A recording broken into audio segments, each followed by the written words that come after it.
Well, hey guys, it's Abby Johnson here to once again share on today's reading from 1 Kings chapter 3. Now, maybe I'm alone in this, but were you ever duped as a kid by being asked, if you could have one wish granted, what would you wish for? When I was asked this question, I thought long and hard about it, wanting to craft the perfect answer, only to find out that the punchline was simply to ask for more wishes. Rah, rah. The next time that I was asked that by a friend, though, I wasn't going to look so foolish. I knew to ask for more wishes. But this question that I was asked is kind of exactly what God is doing with Solomon. He speaks to him in a dream and he asks him in verse 5, ask for whatever you want me to give you. Say, what? Have we seen God do this in Scripture yet? I don't think so. Why would God pose such a question? Clearly, God granting Solomon's request wasn't solely based on how well Solomon was keeping God's commandments, as he had married an Egyptian princess and was sacrificing at the high places, also used in fertility worship, both of which were a violation of the Mosaic law. But somehow, in the midst of Solomon's flawed pursuit of God, God's grace held the trump card once again, and he blessed Solomon extravagantly with such a question. And his reply deeply pleased God as Solomon placed the needs of others far above his own needs, asking for wisdom and discernment instead of triumph and treasure. And because of that, God gave him those things that he didn't ask for as well. Now, first of all, this anecdote in the life of Solomon speaks more to the character of God than it does to the man Solomon. Our God is gracious. Remember, mercy is not getting what we rightly deserved, and grace is getting what we did not deserve. Neither is based on our good merit, but on God's goodness. And of course, we today know that the ultimate display of mercy and grace is found in Jesus. He took the punishment of our sin, mercy, and gave us forgiveness, freedom, and every good gift that we know is from him, grace. Solomon is experiencing gifts of God's grace in spades.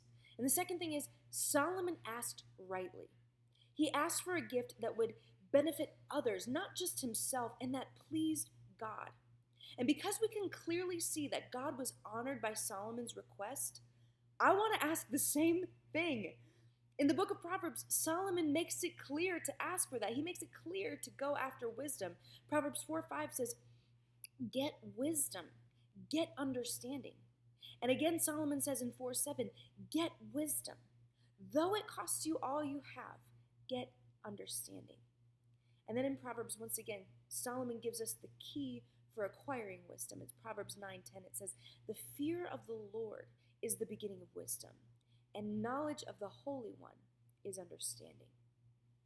You see, when we fear God, when we surrender to his supreme wisdom, when we recognize that he is God and we are not, when we believe that pride knows, humility asks, that is when we start down wisdom's path. But these promises aren't just relegated to the Old Testament.